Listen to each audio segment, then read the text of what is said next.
liðnu ári voru blikur á lofti í efnahagsmálum heimsins og alvarleg átök í Miðausturlöndum. En það var ástarævintýri 50 manns með rúmlega 20 starfsstúlku sinni sem var frétt ársins. Fulltrúadeild Bandaríkjaþings ákvað að leggja það undir dóm öldungadeildarinnar hvort svipta skyldi Bill Clinton forseta Bandaríkjanna embætti fyrir að segja ekki satt ástarævintýri sitt með Moniku Lewinsky og að hafa reynt að hindra framgang réttvísinnar í því máli. Það voru miðjan janúar síðastliðinn sem Clinton forseta urðu á örlagarík mistök. Hann hringdi í sinn gamla vinur ráðgjafa Dick Morris og sagði honum alla söguna Moniku Lewinsky. Hann spurði hann hvað gera skyldi og fór síðan ekki eftir ráðunum. Hann sagði að bandaríska þjóðin ætti gott með að fyrirgefa breskleika en þyldi illa meinsæri og misnotkun valds og önnur lögbrot. Þarna fór forgörðum síðasta tækifæri Clintons til að segja almenningi satt málið. Vandamál Clintons héldu áfram að vinda upp á sig, en það voru fyrst og fremst tengsl hans við Moniku Lewinsky nema í Hvíta húsinu. Þessi mynd greipt inn í alla heimsbyggðina. People should have suspected that Clinton was fooling around in the White House. I mean, did you see what they had done in the Lincoln bedroom? Did you see that footage? I don't know why we never noticed. Show that footage from the Lincoln bedroom. Just show, okay, there it is there. Okay, pull back. Can you see? Look, now, sir, you see? En rannsókn starfs hélt áfram og hvar sem Clinton fór og með hverjum sem hann var, dundu á honum spurningar Moniku. The allegations are false. And I would never ask anybody to do anything other than tell the truth. Og enn hélt hann áfram að neita. I have said that nothing improper happened. I told the truth then. I told the truth in the deposition. Hann neitaði áfram. I did not ask anyone to tell anything other than the truth. There is no improper relationship, and I intend to cooperate with this inquiry. Hann hélt áfram að neita og í ágúst sagði hann þessa setningu sem varð honum dýr.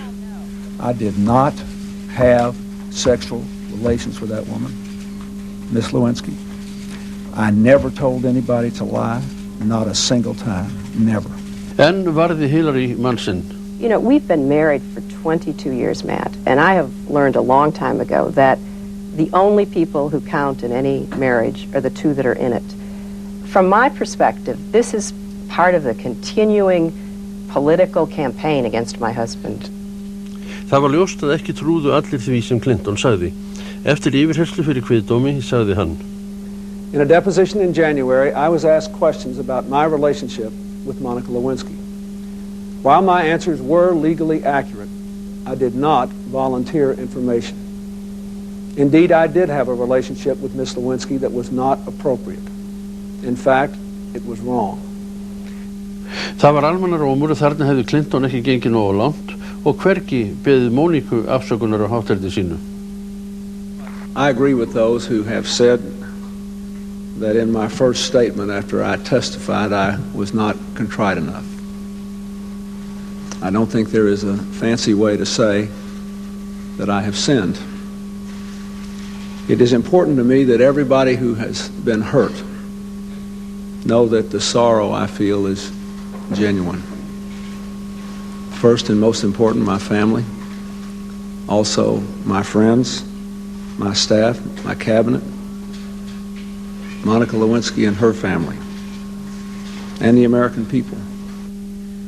En vopnin snerust í höndum republikana. Þó að þeir héldu naumum meirihluta á þingi var litið á það sem ósigur og Newt Gingrich neyddist til að segja af sér sem leiðtogi þeirra í fulltrúadeild. Eftirmaður hans, Bob Livingstone, neyddist líka til að segja af sér þegar uppkomst endurtekið framhjáhald. Í dómsmálanefnd héldu deilur áfram. He goes to the grand jury and repeats those lies and lies again and again. Let's throw the President of the United States out of office. Let's cancel 2 elections because when he admitted to her performing sex on him, he didn't tell us that he touched her in return. And for that, we're going to undo 2 presidential elections.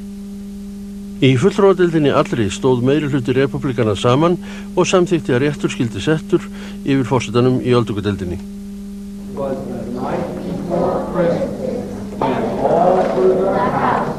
Eftir situr Clinton sem einn vinsælasti forseti allra tíma í Bandaríkjunum en með þingmeirihluta á móti sér.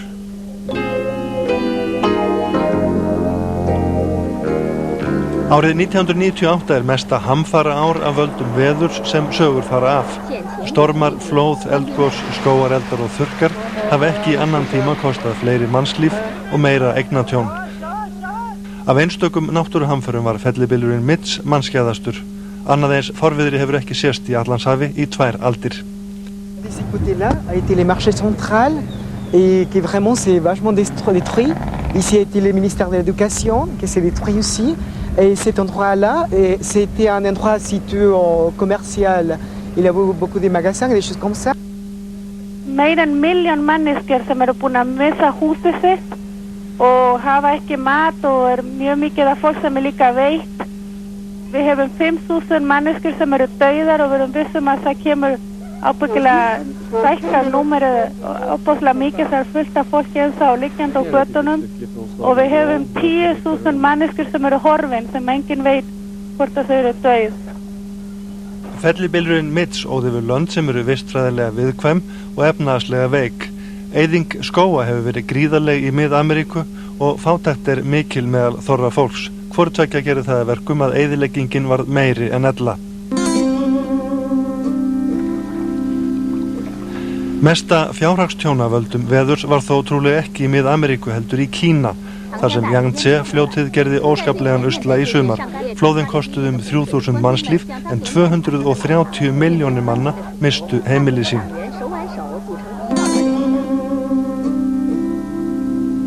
Mestu flóði í Bangladesh á öldinni urðu í sumar, stóði í 2 mánuði samfellt, kostuðu 100 mannslífa og 30 milljónir manna mistu tímabundið heimili sín. 15 million people affected, thousands of people living on top of embankments and dikes in very crowded and unsanitary conditions, and they badly need assistance. Flóð í suðurhluta Mexíkó í haust teljast meðal mestu náttúruhamfara í sögu þjóðarinnar og gríðarleg flóðbylgja riði við Papúa Nýju Gíneu í júlí eftir jarðskjálfta á hafi úti.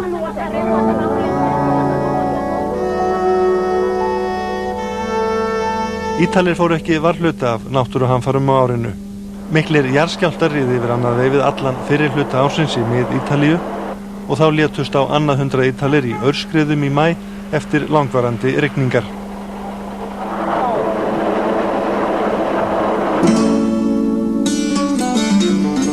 Mannskæðustu jarðskjálftar ársins urðu í Afganistan í 2 jarðskjálftarhinnum.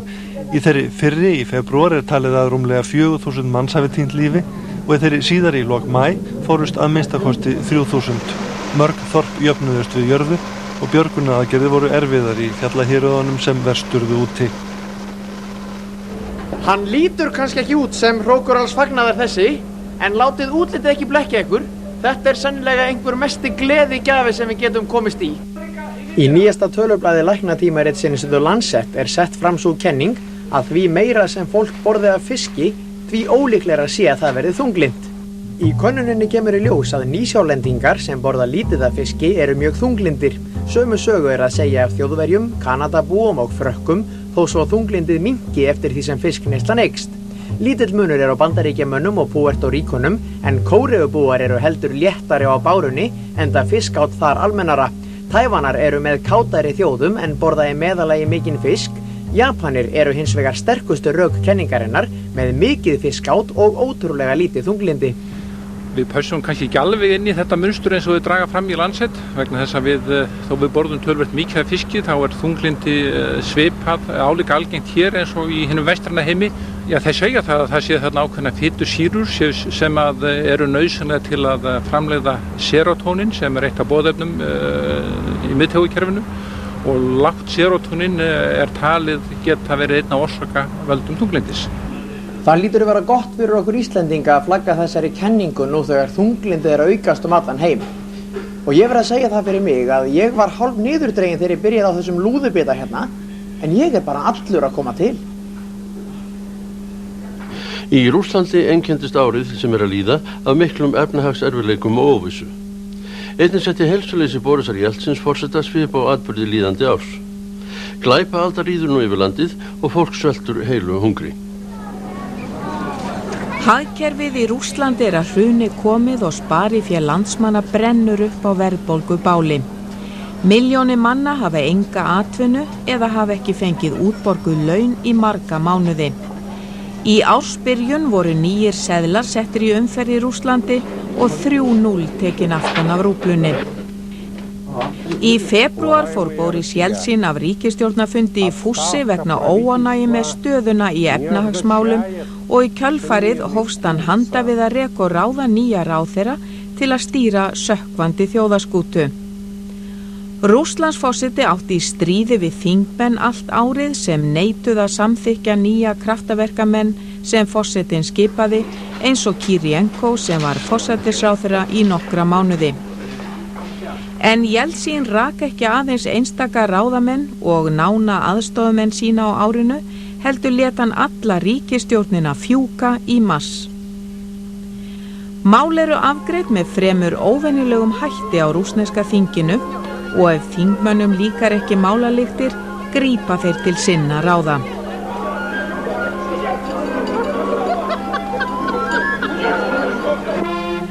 Boris Jeltsin hefur átt við mikla vanheilsu að stríða á árinu.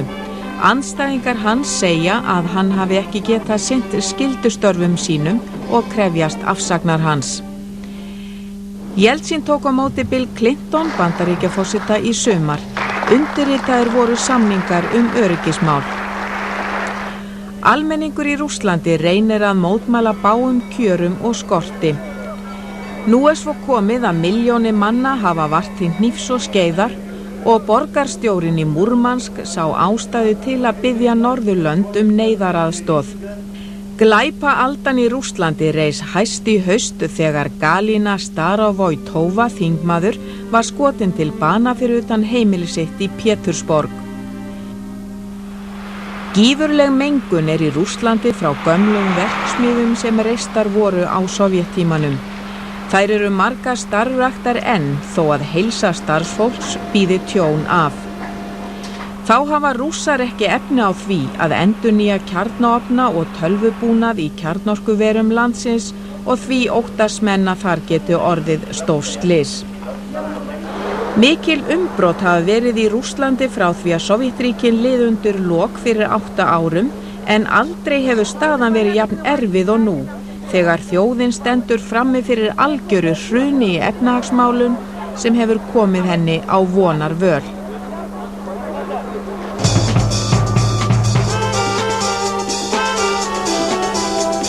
Kjarnorkuendurvinnslustöðin í Sellafield mesti mengunarvaldur við Íslandsstrendur og þaðan hefur sesíum borist í hafið við Ísland og fleiri geislavirk efni. Við endurvinnslu á úrani sem brennsluefni í kjarnakljúfum verða til efni sem eru losuð í Írlandshaf. Eitt þessara efna teknísín sem geislavirkt manngert efni sem helmingast á 23.000 árum. Teknísín hefur borist mjög hratt upp með ströndum Noregs og verður komið hingað til lands eftir ár. Geislavirk mengun í kringum Sellafield mikil og hefur mælst þar í fuglum og búpeningi. Umhverfisverndarsinnar hafa tekið sýni úr jarðvegi hér í Sellafield og sent til rannsóknar. Þeir segja niðurstöður úr þessum rannsóknum sýna að jarðvegurinn hér í Sellafield sé mengaðri en við kjarnorkuverið í Tjernobyl. Norrænu ríkin hafa mótmælt því í mörg ár að kjarnorkuendurvinnslustöðin í Sellafield losi geislavirk efni í Írlandshaf. Ráðamenn hafa hingað til ekki sinnt þessum beiðnum. Enn ekki til nein tækni sem gerir það kleift að skilja teknísín frá í endurvinnslunni og forstjórar í Sellafield segjast ekki búast við að hægt verða að skilja teknísín frá öðrum úrgangsefnum fyrir eftir 20 ár og þar til berst það upp að Íslandsströndum frá Sellafield. Páskasamkomulag, hryðjuverk, nýtt þing og Nóbelsverðlaun. Það var langt frá því tíðindalaust á Norður Írlandi á þessu ári. Vonir að 3 áratuga blóðugum átökum færi að linna glæddust með tímamótasamkomulaginu sem kennt við föstudaginn langa og í desember voru leiðtogar stríðandi fylkinga sæmdir friðarverðlaunum Nóbels. Engu að síður var oft ófriðlegt að litast á Norður-Írlandi á árinu. Norður-Írar samþykktu með miklum meirihluta atkvæða fyrir rúmri viku að ganga veginn til friðar. Þetta ástandið í Portadown í dag. Átök lýðveldisins og sambandsins á Norður-Írlandi komu enn einu sinni berlega í ljós á Garvaghy-götunni í Portadown í sumar. Óraníuregla mótmælenda kýs að framma niður þessa götu eftir messu í Drumcree, en íbúar við götuna eru að meirihluta kaþólskir. So if this is their type of peace, no thank you, I don't want any of it. I think that the best comparison and the best analogy one can make with the Orange Order and Orange Marches through nationalist areas, like ourselves here in Portadown, would be to put them on the same par and ask people to view them in the same light as Ku Klux Klan marches through Afro-American communities. Óraníumönnum var viku síðar meinað að ganga niður Garvaghy-götu og einhverjir þeirra dvöldu í tjöldum við Drumcree-kirkjuna í mótmælaskyni fram á haust. En í annarri borg á Norður-Írlandi gerðust meiri ótíðindi. 15. ágúst sprakk öflug sprengja í Vestunargötu í Omagh. 28 létust og rúmlega 200 særðust. Þessir atburðir veiktu vonir varanlegan frið, en ekki að heyra neitt uppgefa tón á leiðtogum stríðandi fylkinga, studdum af þjóðarleiðtogum beggja vegna Atlantshafs og sæmdum friðarverðlaunum Nóbels fyrir páskasamkomulagið. We must now shape a future of change that will be truly radical and will offer a focus for real hope. I'm happy and honoured to accept the prize on behalf of all the peacemakers from throughout the British Isles and further afield who made the Belfast Agreement at Stormont on that Good Friday. Samningnum frá föstudeginum langa var fagnað víða og rætt hefur verið hann sem fyrirmyndað sáttum á öðrum átakasvæðum í heiminum eins og í Baskalandi og í baráttu Kúrda fyrir sjálfstæði. En samningurinn einn felur ekki í sér frið og enn eru margar hindranir í veginum. But I have been optimistic the whole way through, and I am optimistic now. Let us not underestimate how far we have come, and let us agree that we have come too far ever to go back now. Það bregður ýmsum eflaust í brún við þessar aðfarir, en Leonid Kitajev, kýrópraktor í Moskvu, hefur ekki getað annað eftirspurn eftir námskeiðum fyrir unga börn. Hann heldur því fram að börnin hafi gott af því að kynnast staðreyndum lífsins eins og hann orðar það, eins fljótt og kostur og hann undirbýr börnin til dæmis svona.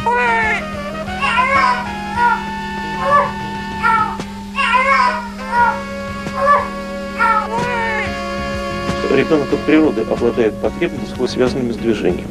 Это и потребность в физической активности, и потребность в ощущениях. Он должен осваивать собственное тело, он должен чувствовать внешний мир. Дальше мы будем продолжать до конца. Весь курс пройдем обязательно. До конца? Когда это? Это 5-6 занятий.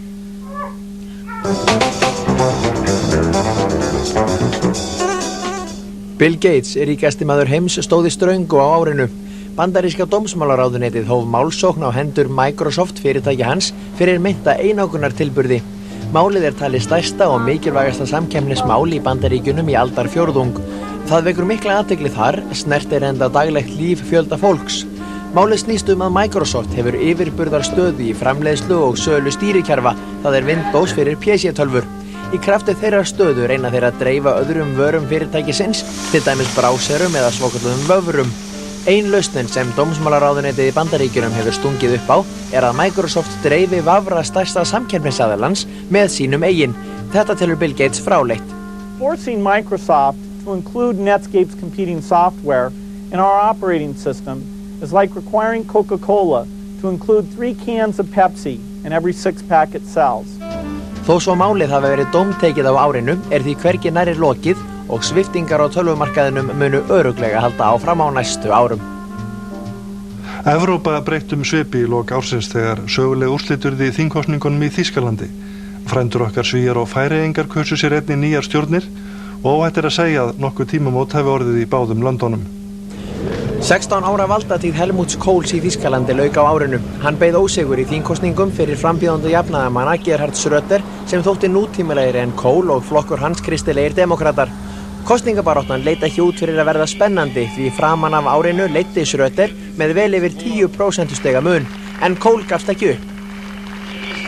Fyrir utan að borða góðan mat finnst Helmut Kohl fátt skemmtilegra en að benda á að hann tapi skoðanakönnunum en vinni kosningar. Wir können siegen, wir wollen siegen und wir werden siegen.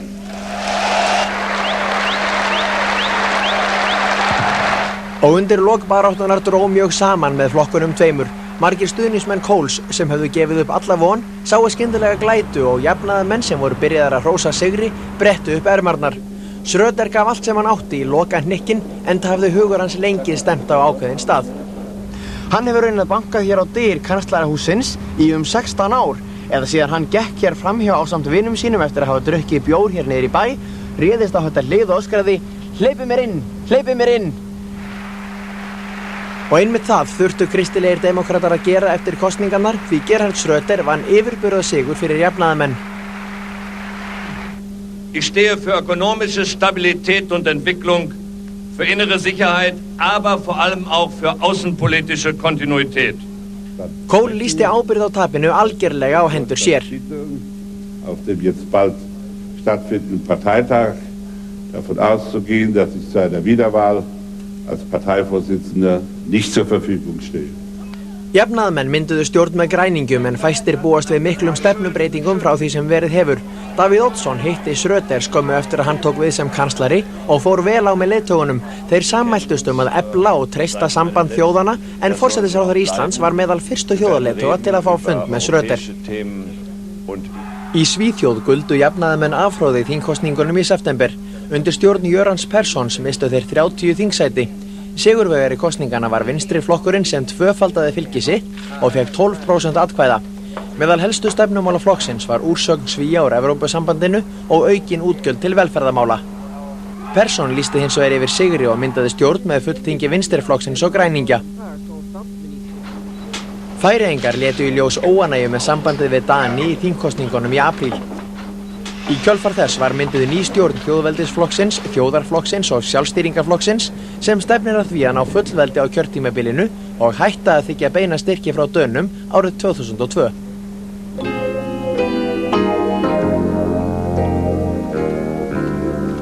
Sýning á manni sem var uppi á forsögulegum tíma fyrir 5000 árum var opnuð á Ítalíu í mars. Þýskir fjallagarpar fundu ísmannin í 3000 metra hæð í Ölpunum fyrir nokkrum árum og hvorki fyrr né síðar hefur fundist jafn heillegur maður frá þessum tíma. Slitur úr skikkju hans, fléttaðir úr laufblöðum og leifar af skóm úr dýraskinni komu líka ótrúlega óskemmt upp úr ísnum. Margra ára innibir reiði albanska meirihlutans í Kosovo braust út á árinu. Í þessu héraði í suðurhluta Serbíu eru 9 af hverjum 10 íbúum af albönskum ættum og þeir vilja sjálfstæði frá Serbum. Frelsisher Kosovo hóf vopnaða baráttu fyrir sjálfstæði snemma á árinu og öryggisveitir Serba svöruðu með gagnsókn. Þessi átök hafa staðið lungan úr árinu og þegar í sumarbyrjun fekk Milošević forseti Júgóslavíu loka viðvörun. This is his last warning. If he continues to cross the line and to use unacceptable military measures against civilian population, he should not be surprised by the option that is adopted by the international community to respond next time. He should back off, and he should back off now. Allt sumarið og framundir vetranætur var barist í Kosovo.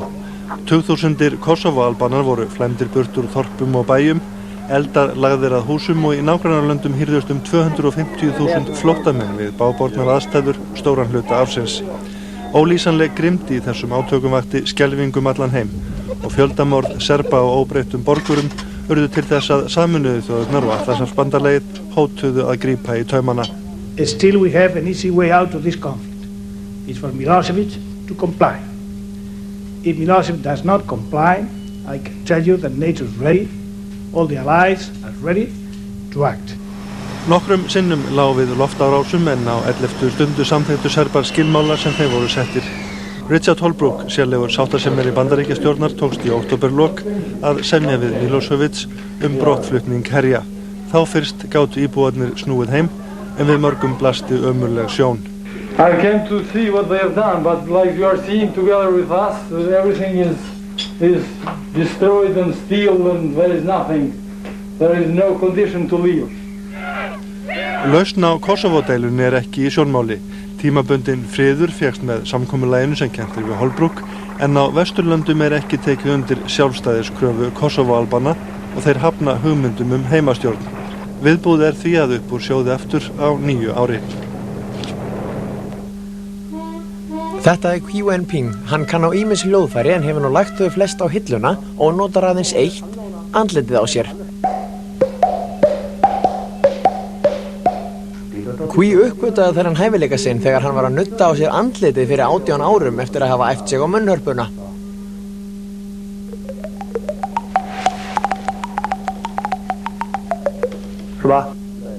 Hljóðfærið þegar orðið þekkt andliti í Kína, eða eigum við að segja að andlitið sé þegar orðið þekkt hljóðfæri.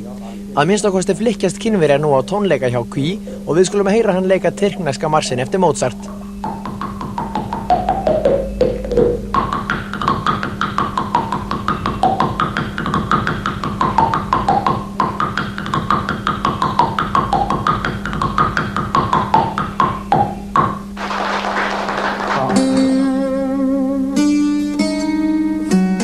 Eftir 19 mánaða þrátefli tókst Bandaríkjaforseta loks í október að fá Benjamin Netanyahu, forsætisráðherra Ísraels, og Yasser Arafat, forseta Palestínu, til að þoka friðarferlinu áfram fyrir botni Miðjarðarhafs.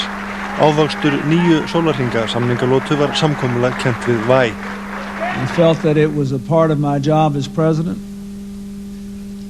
my mission as a Christian, and my personal journey of atonement. And I am grateful that God gave me the chance. Bandaríkjaforseti fór sögulega ferð til Ísraels og Palestínu í desember, ferð sem átti að fara til að fagna Væ-samningnum, en þá var ljóst að lítil ástæða til hátíðahalda, því ákvæði samningsins höfðu ekki komið til framkvæmda, ríkisstjórn Ísraels stóð tæpt og yfirlýsingar Palestínumannum að stofna sjálfstætt ríki á komandi vori fóru mjög fyrir brjóstið á Ísraelum. Þá töldu þeir Palestínumenn fráleitt framfylgja samkomulaginu. Netanyahu is constantly looking for pretext to undermine and to destroy the peace process by levying such public accusations and charges and by threatening to withdraw from the peace process. Við Væ-sáttagjörðina voru bundnar miklar vonir, en hún sýnist í árslok ekki aðeins vera marklítið skjal, heldur hefur samningurinn orðið ríkisstjórn Netanyahus að falli. Ísraelski forsætisráðherra neyddist síðla desember til að boða kosningar í vor til að verjast vantrausti ári fyrr en áætlað var. Bandaríkjamenn og Bretar þraut þolinmæði gagnvart Saddam Hussein í desember og sendu skæðadrífu flugskeita á Írak. Fyrr á árinu tókst Íraks forseti í tvígang að afstýra árásum skömmu áður en grípa átti til vopna. Snemma ársins bannaði hann hópi vopnaeftirlitsmanna að starfa í landinu og staðhæfði að einn yfirmanna eftirlitssveitanna væri njósnari. Þá krafðist hann þess að tímamörk yrðu sett á vopnaleitina og viðskiptabanni aflétt. Heræfingar hófust á Persaflóa, Vesturlandabúar flykktust frá Bagdad og í nágrannalöndum Íraka var slegist gasgrímur. Nobody wants to use force.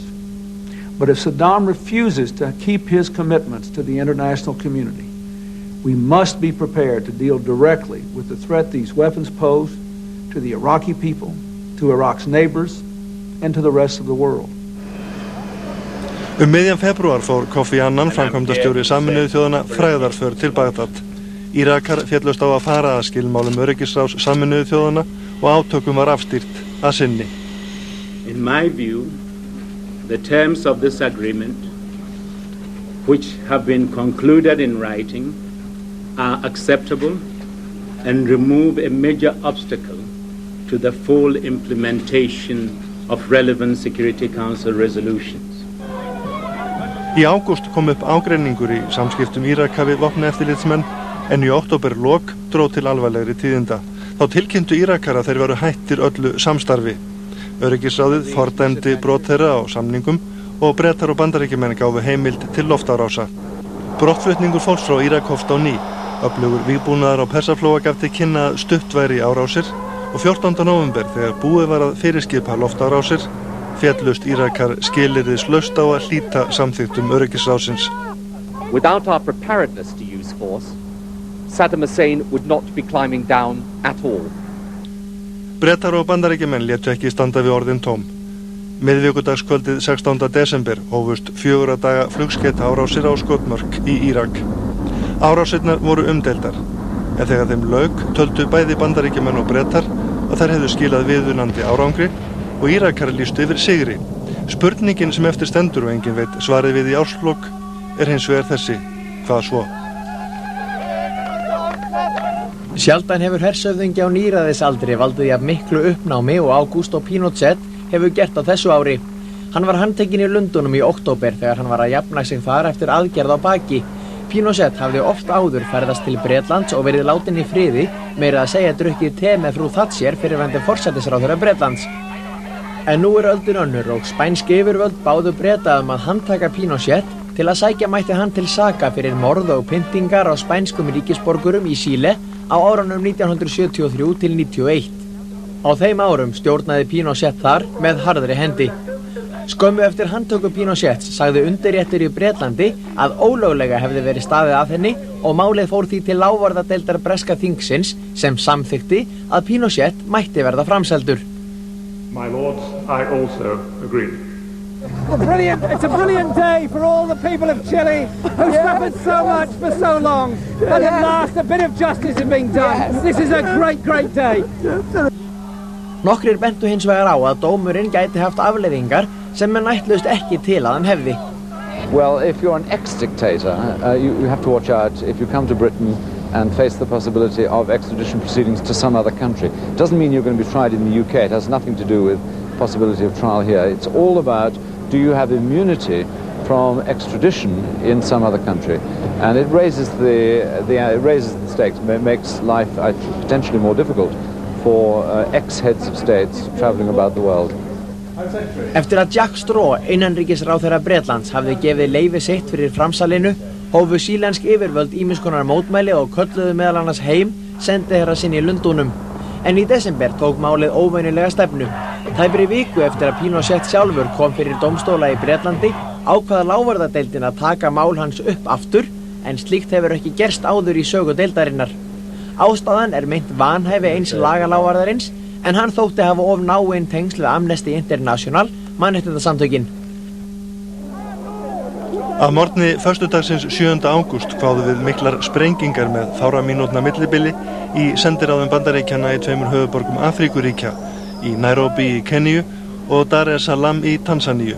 250 manns fórust í þessu mannskæðasta hryðjuverki ársins og 5.500 særðust. Hryðjuverkamenn höfðu enn á ný beint spjótum sínum að Bandaríkjamönnum og bandarískum stofnunum. There will be no sanctuary for terrorists. We will defend our people, our interests and our values. Það var fullt af fólki niður í borginni. Það var mikill þrýstingur svo að gluggar þeir brotnuðu líka í nærliggjandi húsum þarna og svo var þá sært fólk sem lágu á götunni og margir látnir þeir lágu á götunni og í þessum rústum. Efstur á lista yfir grunaða tilræðismenn að baki árásunum var og Osama bin Laden, vellauður hryðjuverkamaður frá Sádi-Arabíu sem hvetur múslima hvarvetna í veröldinni til að myrða Bandaríkjamenn. Stjórnvöld vestra hafa heitið 350 milljónum króna fyrir upplýsingar sem leitt geta til handtöku Ladens. 2 vikum eftir árásirnar gerðu Bandaríkjamenn flugskeytaárásir á herbúðir Ladens í Afganistan og Súdan. 2 samverkamenn hans voru fluttir til Bandaríkjanna síðla árs og bíða réttarhalda, en ekki hefur tekist að hafa hendur í hári forsprakans. Koma getuleysislyfsins Viagra á markað var eflaust ánægjulegasta frétt ársins fyrir marga karlmenn og eflaust nokkrar konur líka.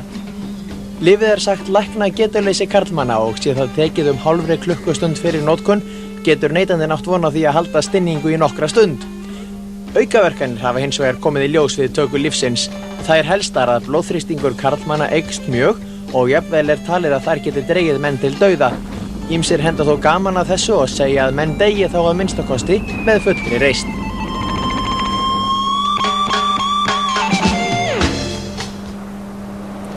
Mikill uppgangur í Eystrasaltsríkjunum 3, Eistlandi, Lettlandi og Litáen. Hagvöxtur þar sá mest í Evrópu. Ríkin 3 leggja rækt við samband sitt við Norðurlönd og hafa undirritað fjölda samninga á árinu við norræn ríki. Stjórnvöld í Eystrasaltsríkjum hafa lagt mikla áherslu á að komast inn í Atlantshafsbandalagið, en Rússar hafa verið alfarið á móti því. Íslendingar hafa talað máli Eystrasaltsríkjanna í NATO. As you know, we have signed this year in January the United States Baltic Charter, which gives us an instrument to enter the door of NATO. At the same way, we are doing our homework. We are preparing the ability for a defense system, but this is done in the name of increasing the stability, of not giving a temptation for anybody to look if something, is loose around the Baltic Sea. Eystrasaltsríkin sækjast einnig eftir inngöngu í Evrópusambandið og til að standast kröfur sambandsins hafa þau unnið markvisst að því að treysta efnahag sinn. Viðskiptin hafa minnkað mikið við Rússland en þau hafa í staðinn beinst til Norðurlanda sem hafa fjárfest mikið í Eystrasaltsríkjunum. Eftir áratuga uppgang í Austur-Asíu hrundi efnahagur þeirra ríkja sem best hafði gengið, svo sem Suður-Kóreu, Tælands, Malasíu og Indónesíu. Alvarlegir þverbrestir komu í ljós í efnahagslífi Japans, þriðja stærsta hagkerfi heims. Margir óttuðust heimskreppu. Efnahagskreppan í Asíu og Rússlandi var alvarleg, en hún var merkileg fyrir það hversu mörgum hún kom á óvart sem hefðu átt að vita betur. What none of us, I think, knew was the extent to which there were weaknesses in the financial systems and the extent to which there was borrowing by industrial companies internationally. So all of us, I think, were taken aback when the numbers came out. The scale of it, I think, took everybody by surprise. Flestir virtir hagfræðingar voru búin að spá þessu fyrir mörgum mánuðum síðan, til dæmis Paul Krugman sem kannski okkar virtasti alþjóðahagfræðingur. Hann hefur talað þetta margar ára skeið þessi hagkerfi væri byggð á sandi. Aftur á móti hagfræðingar og aðrir sem kannski meira áhuga að hafa á stjórnmálum og athygli hafa frekar hort á yfirborðið frekar að kanna sem baki lág. Það er að segja að þessi ríki voru byggð upp eins og spilaborg sem gat hrunið hvenær sem er. Orsökin liggur ekkert síður í slælegu bankaeftirliti á Vesturlöndum en vondri framkvæmd efnahagsstefnu á Austurlöndum. En það voru líka utanaðkomandi öflaðverki sem enginn hafði stjórn á. Þau grófu undan hagkerfum ríkja með spákaupmennsku í gengismálum. Og það eru til sjóðir og það eru til menn sem að hreinlega ráðast á smáríki og gjörsamlega leggja þau í rúst fjárhagslega. Hinn hliðin á kreppunni í Asíu snýr að fólkinu sem býr við lakari lífskjör en áður og það er ekki síst börnin sem líða fyrir þá erfiðu lífsbaráttu sem fylgir kreppunni. That child labor is increasing and it is not just any child labor. It is particularly the more harmful kinds of child labor, including, we fear, child prostitution. En hvaða áhrif hefur þessi kreppa í nágrannarlöndum og hér á Íslandi? Ég vil nú halda því fram þrátt fyrir erfiðleikann í Asíu og í Rússlandi að vegna mjög sterkrar stöðu Evrópu og Ameríku að þá leiði þetta hugsanlega til stöðnunar en ég sé ekki fram á kannski mikinn samdrátt. My friend, I'll say it clear, I'll state my case, of which I'm certain. Með sorgi í hjarta hvatti heimurinn marga nafntogaða einstaklinga á árinu, einkanlega fólk sem var dáð fyrir listir af ýmsu tagi. Hæst ber andlát söngvarans Frank Sinatra. Gamli bláeygur lést í maí 82 ára. I did it my way. Drottning country tónlistarinnar Tammy Wynette fatti þennan heima á árinu. Og Paul McCartney fylgdi eiginkonu sinni, Lindu McCartney, til grafar. Hún lést úr krabbameini aðeins 56 ára að aldri. Sonny Bono, bandarískur þingmaður og fyrrverandi eiginmaður söngkonunnar Cher, fórst í ársbyrjun á skíðum og tveir bandarískir kúrekar hurfu af sjónarsviðinu, Roy Rogers og syngjandi kúrekinn Gene Autry. Þá féll frá á árinu einhver merkasti kvikmyndaleikstjóri sögunar, Akira Kurosawa.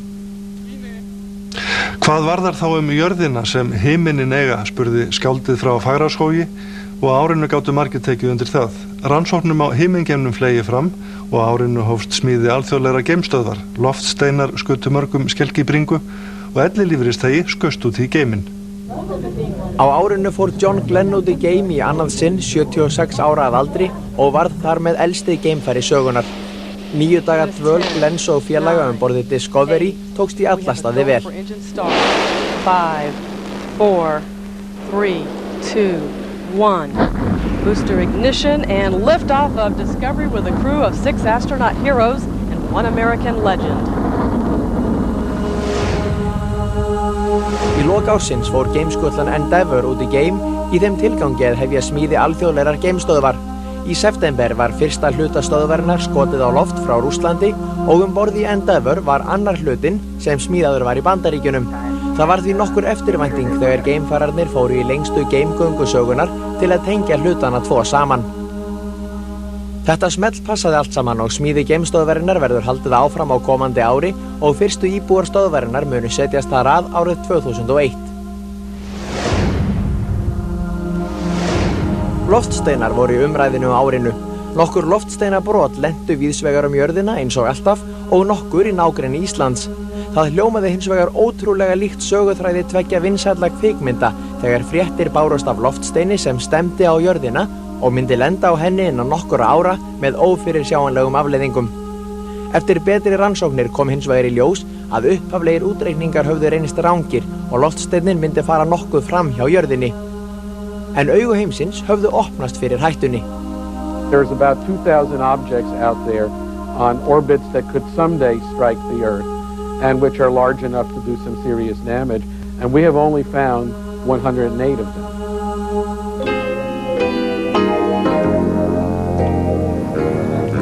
Samruni risaolíufélagana Exxon og Mobil í Bandaríkjunum var táknrænn fyrir þá öldu samruna sem gekk yfir heiminn á árinu en þó sérstaklega í Bandaríkjunum. Exxon var annað stærsta og Mobil 4. stærsta olíufélag í heimi. Svo hátt reist þessi aldasamruna að í Bandaríkjunum sameinuðust fyrirtæki sem voru að verðgildi 10% af hlutabréfamarkaðnum. En fyrirtæki sameinuðust milli landa. Dæmi það sameining bílaframleiðandana Daimler-Benz í Þýskalandi og Chrysler í Bandaríkjunum.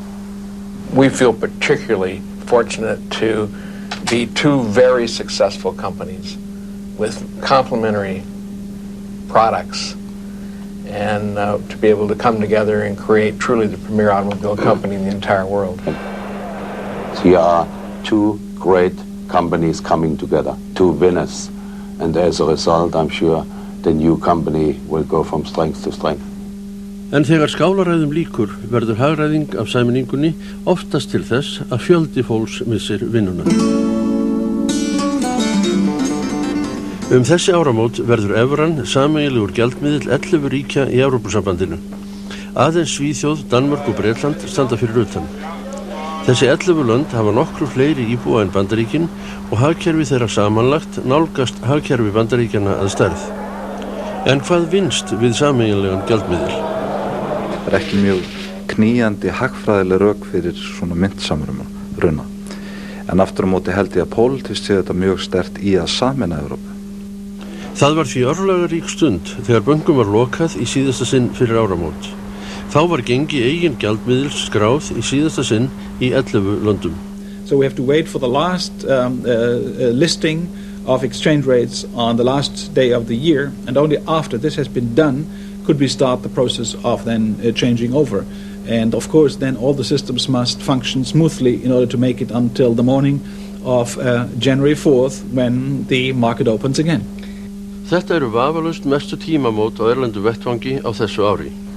Við vonum að evran færi okkur öllum aukna hagsæld á komandi ári eins og bjartsýnir menn gera sér vonir